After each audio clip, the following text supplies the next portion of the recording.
En el archivo polvoriento del Registro Civil de Musquis, Coahuila, descansa un expediente que jamás debería haber visto la luz.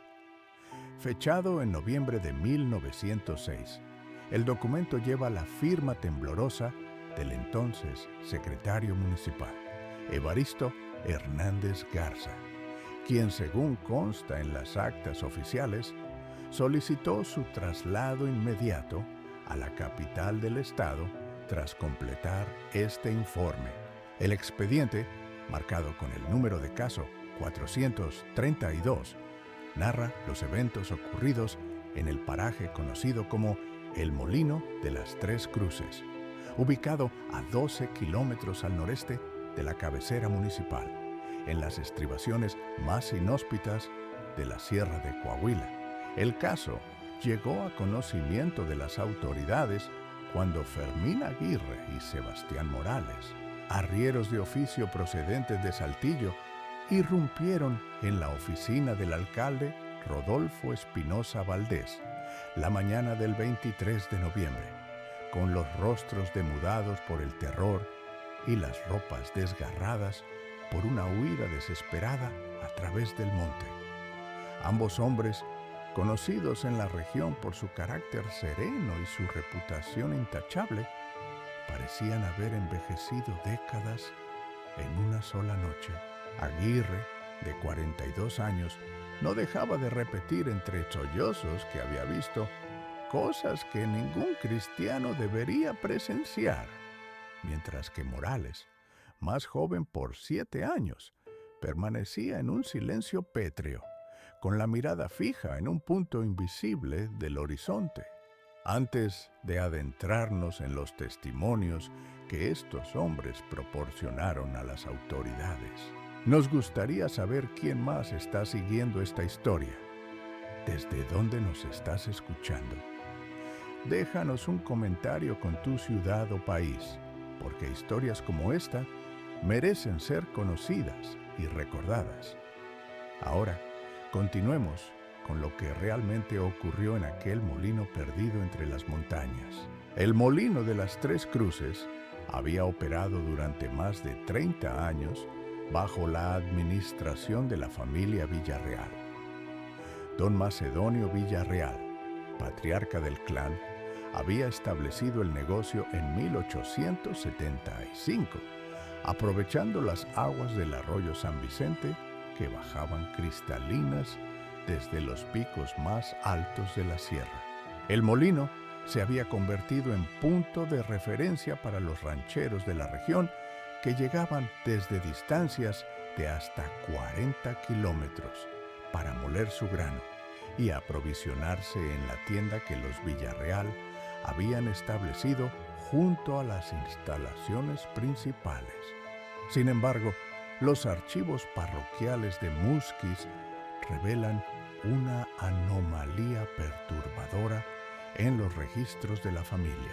Después de la muerte de don Macedonio en 1891, la administración del molino había pasado a manos de sus hijas, Esperanza, Remedios y Dolores Villarreal. 3 mujeres que, según los testimonios de la época, poseían una belleza singular y una devoción religiosa que rayaba en lo fanático. Los registros matrimoniales muestran que las 3 hermanas habían contraído nupcias en fechas consecutivas durante el año de 1893. Esperanza con Aurelio Mondragón, el 15 de marzo. Remedios con Crisóforo Ibáñez, el 22 de abril. Y Dolores con Venustiano Carrillo, el 13 de mayo. Lo que convierte estos registros en algo siniestro es lo que el padre Anselmo Gutiérrez, párroco de Musquis durante 4 décadas, consignó en sus anotaciones personales. Según sus escritos, descubiertos años después de su muerte, en 1911, las 3 ceremonias fueron extrañamente idénticas, celebradas con los novios en un estado de extraña placidez que más parecía sopor que felicidad conyugal.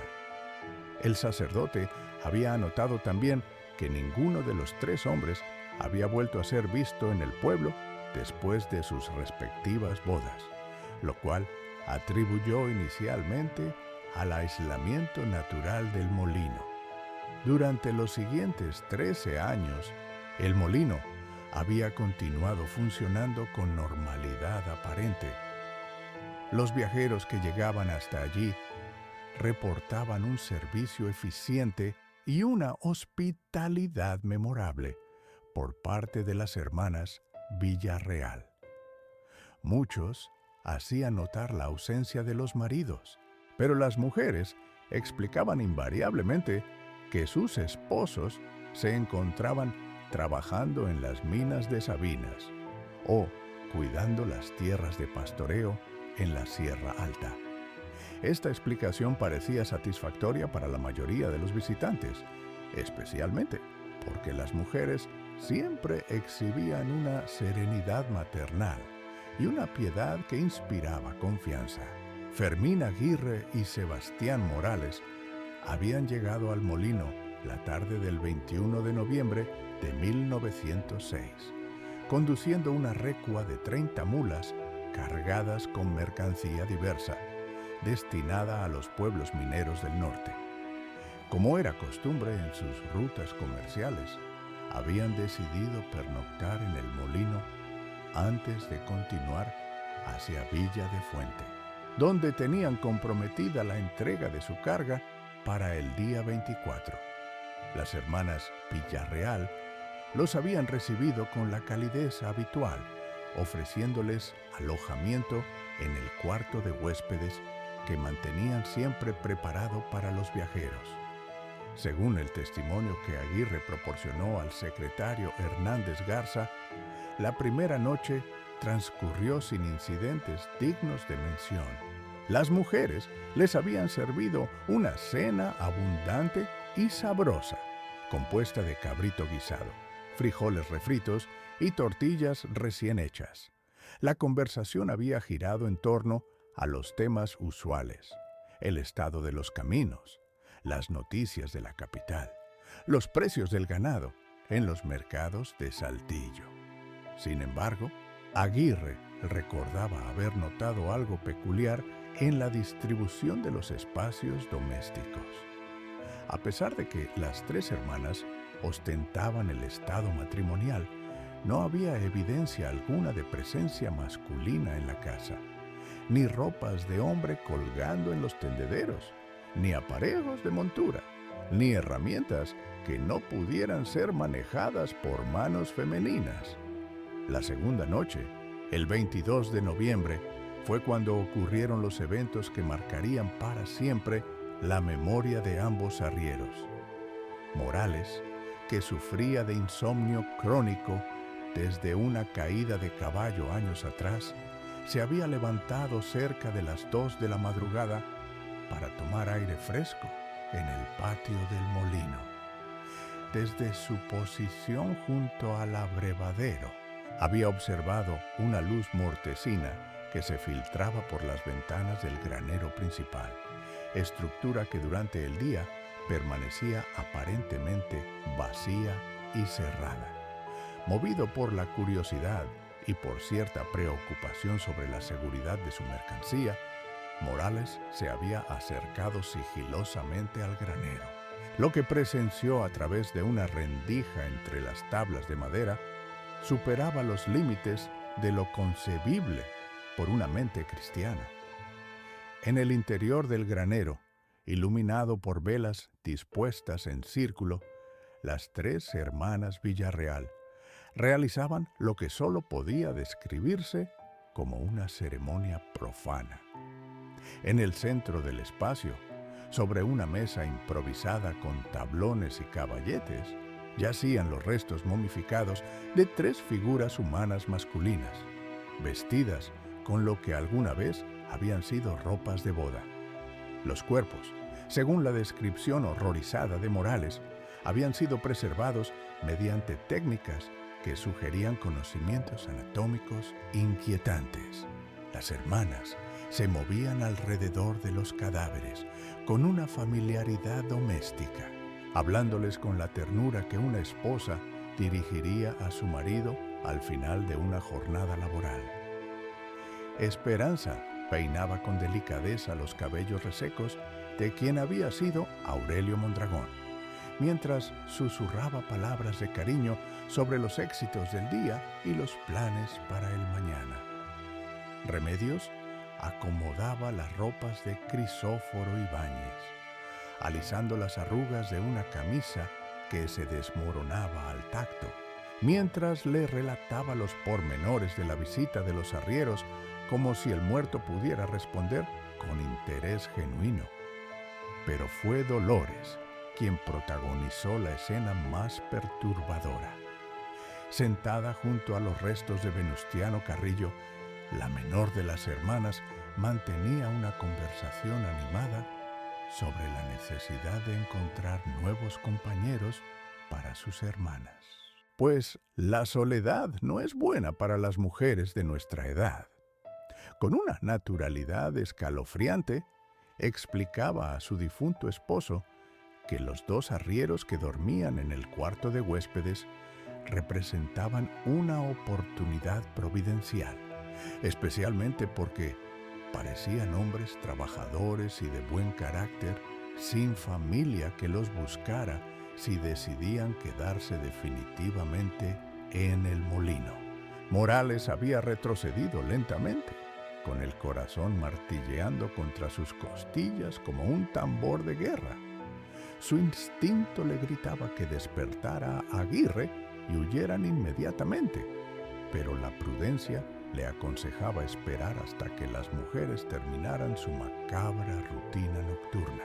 Sin embargo, su pie había tropezado con un cubo metálico abandonado junto a la pared del granero, produciendo un estrépito que resonó en el silencio como un disparo de cañón. El silencio que siguió fue más aterrador que cualquier grito. Morales había permanecido inmóvil durante lo que le parecieron horas, pero que probablemente no fueron más que minutos, hasta que escuchó la voz melosa de Esperanza Villarreal susurrando desde el interior del granero. «Creo que tenemos visitas, hermanas. Parece que nuestros huéspedes no pueden dormir». El tono era el mismo que usaría una anfitriona considerada al descubrir que sus invitados necesitaban una manta adicional o un vaso de agua. La huida de Morales hacia el cuarto de huéspedes había sido una carrera desesperada contra el tiempo. Encontró a Aguirre sumido en un sueño profundo, probablemente inducido por algún componente de la cena que habían compartido. Después de sacudirlo violentamente durante varios minutos, logró despertarlo lo suficiente para explicarle en susurros urgentes lo que había presenciado. Aguirre, inicialmente escéptico, había aceptado la versión de su compañero cuando escucharon los pasos lentos y deliberados de las tres hermanas acercándose por el pasillo hacia su habitación.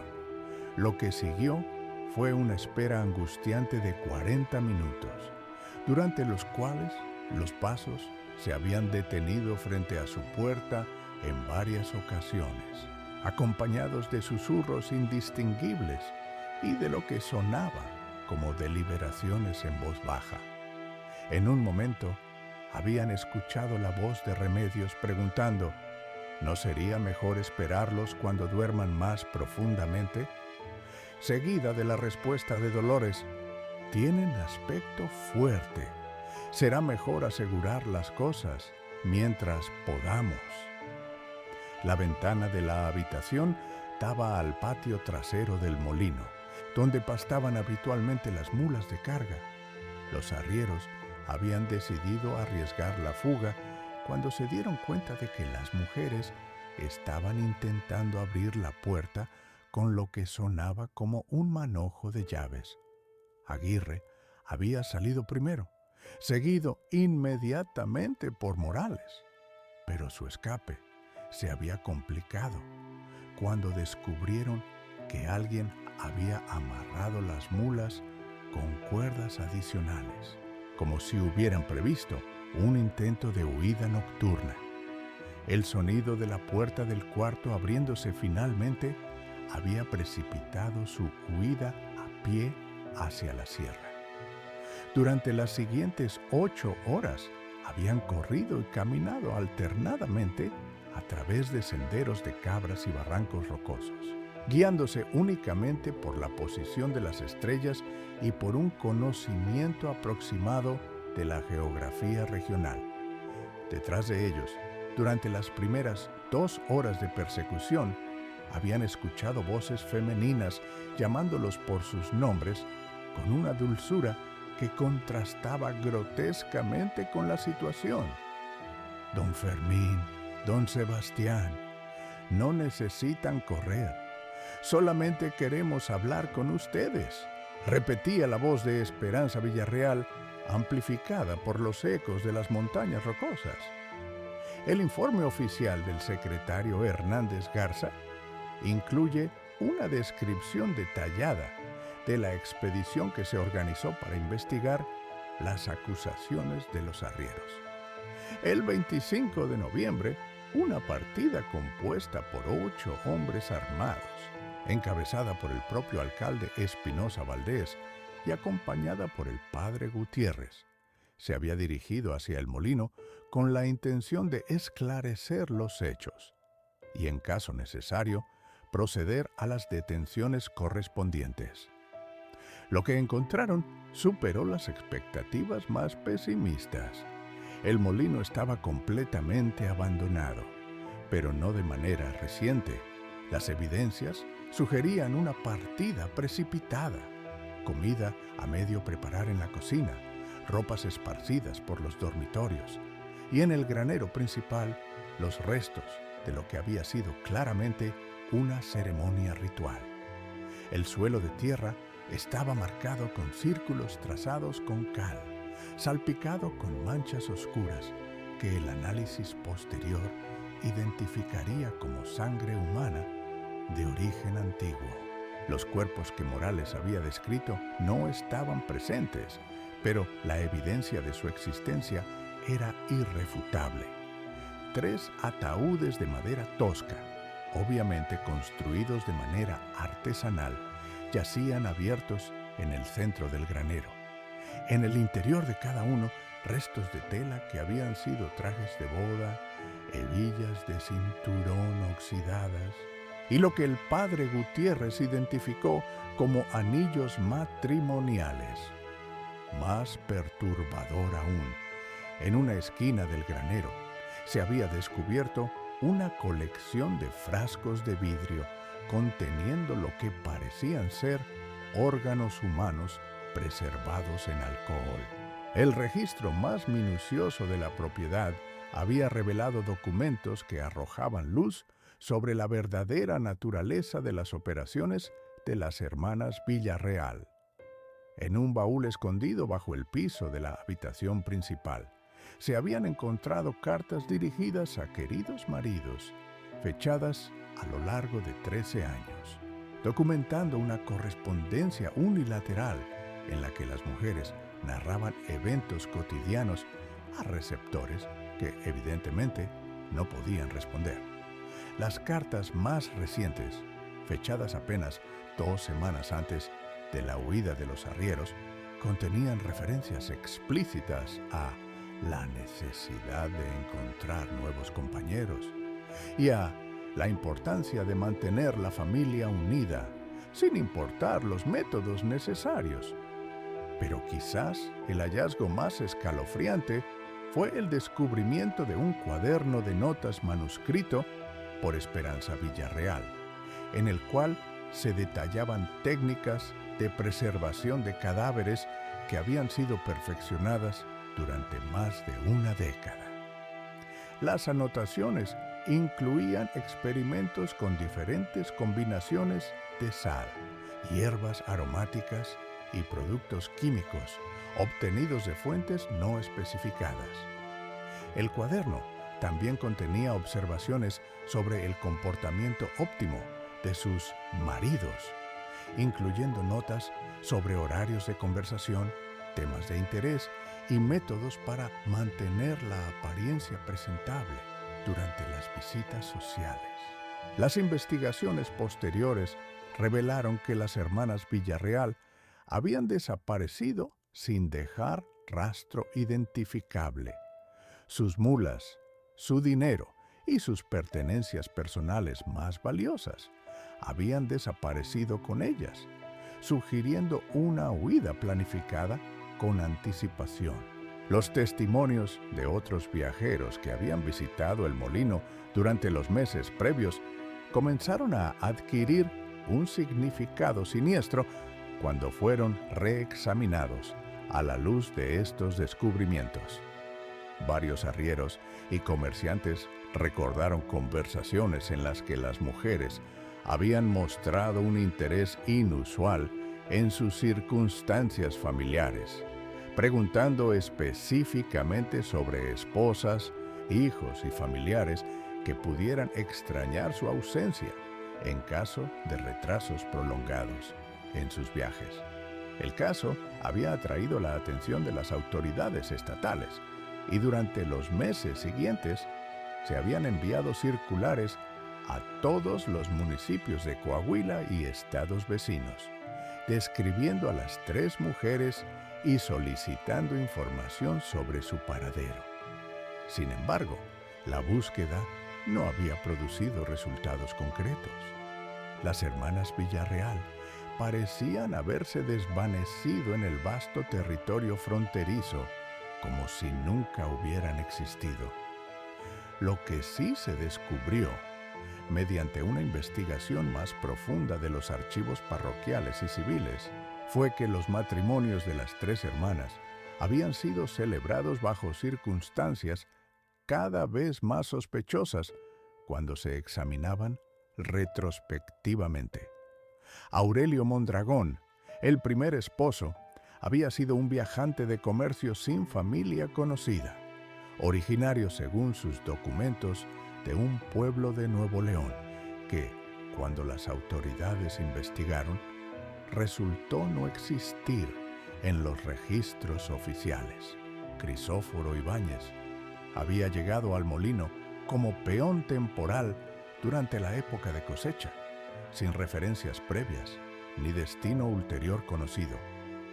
Venustiano Carrillo había aparecido en la región después de desertar del Ejército Federal, circunstancia que había hecho conveniente su desaparición de los registros oficiales.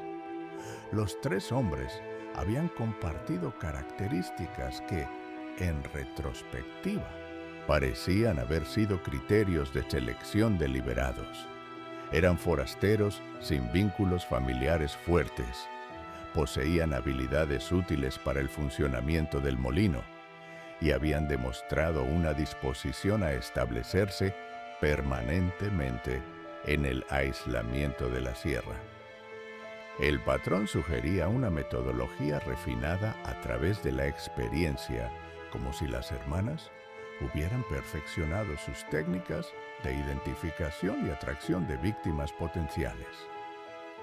Los testimonios de Fermín Aguirre y Sebastián Morales fueron corroborados por evidencias físicas que no dejaban lugar a dudas sobre la veracidad de sus afirmaciones.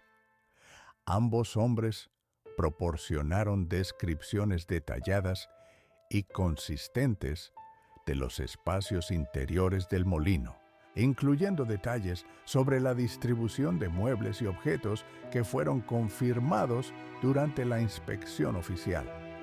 Sus descripciones de los cuerpos momificados coincidían con los restos de tela y objetos personales encontrados en los ataúdes, proporcionando una verificación inquietante de lo que habían presenciado. Sin embargo, el destino final de las hermanas Villarreal permanece envuelto en el misterio hasta el día de hoy. Los registros oficiales indican que la búsqueda se mantuvo activa durante 2 años completos, extendiéndose hasta territorio estadounidense, incluyendo consultas con autoridades mexicanas de otros estados. Algunas pistas falsas llevaron a investigaciones en Chihuahua y Sonora, donde se reportaron avistamientos de 3 mujeres que coincidían vagamente con las descripciones físicas, pero ninguna de estas pistas produjo capturas o confirmaciones definitivas.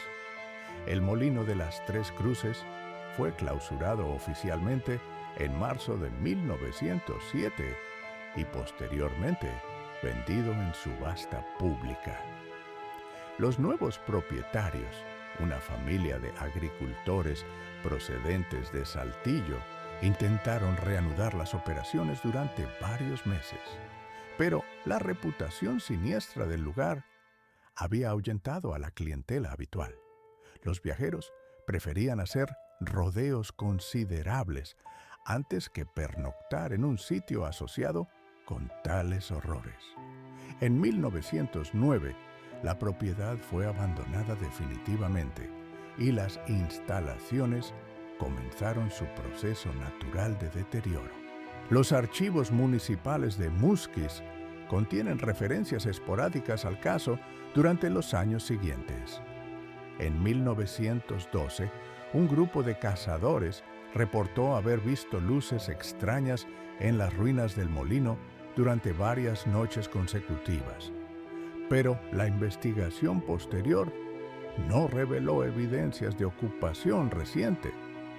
En 1915, durante los disturbios revolucionarios que afectaron la región, algunos combatientes utilizaron las ruinas como refugio temporal, pero abandonaron el sitio después de reportar presencias inquietantes y sonidos inexplicables durante las horas nocturnas. Las leyendas locales que se desarrollaron alrededor del caso han persistido durante más de un siglo, evolucionando y adquiriendo elementos folclóricos que a menudo oscurecen los hechos históricos documentados. Sin embargo, los testimonios de Aguirre y Morales, preservados en los archivos oficiales con todo el peso de la documentación legal formal, proporcionan un núcleo de verdad inquebrantable que resiste las distorsiones del tiempo y la tradición oral. Fermín Aguirre nunca recuperó completamente su estabilidad emocional después de los eventos del molino. Según los registros de la parroquia de Saltillo, se había vuelto un hombre profundamente religioso, asistiendo a misa diaria y rehusando viajar solo por los caminos de la sierra. Murió en 1921, a los 57 años, aparentemente de causas naturales, pero sus vecinos recordaban que durante sus últimos años sufría pesadillas recurrentes que lo hacían gritar el nombre de las hermanas Villarreal durante el sueño. Sebastián Morales había tenido mejor fortuna en términos de estabilidad mental, pero había abandonado definitivamente el oficio de arriero, estableciéndose como comerciante sedentario en Saltillo. Sus descendientes conservan todavía cartas y documentos en los que relata los eventos del molino, proporcionando una fuente adicional de verificación para los historiadores interesados en el caso. Morales vivió hasta 1943, manteniendo hasta sus últimos días que los eventos que había presenciado eran más terribles de lo que cualquier documentación oficial podría transmitir. En los archivos del estado de Coahuila, el expediente del caso permanece como uno de los documentos más consultados por investigadores y académicos interesados en la historia criminal de la región. Sin embargo, muchos aspectos del caso continúan sin resolverse, generando debates entre historiadores, criminólogos y antropólogos sobre las motivaciones psicológicas de las hermanas Villarreal y los métodos exactos que empleaban para atraer y retener a sus víctimas.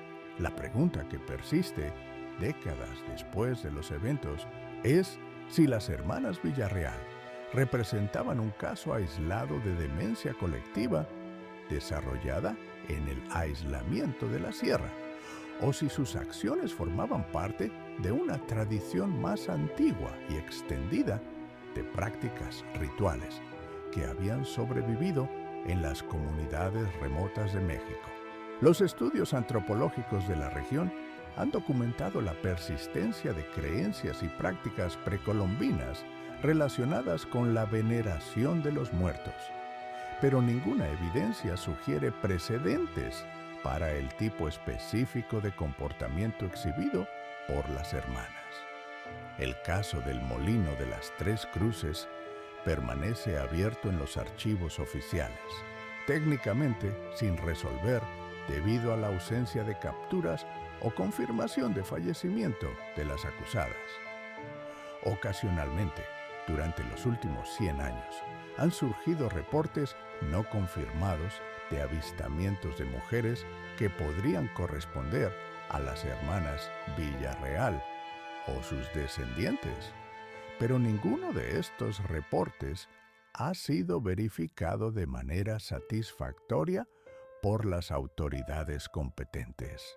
Lo que sí permanece, grabado de manera indeleble en los registros oficiales y en la memoria colectiva de la región, es el testimonio de 2 hombres que tuvieron la fortuna extraordinaria de escapar de un destino que habría significado convertirse en compañeros perpetuos de 3 mujeres cuya comprensión del amor matrimonial había trascendido las fronteras de la vida y la muerte, adentrándose en territorios que desafían la comprensión de la mente humana normal.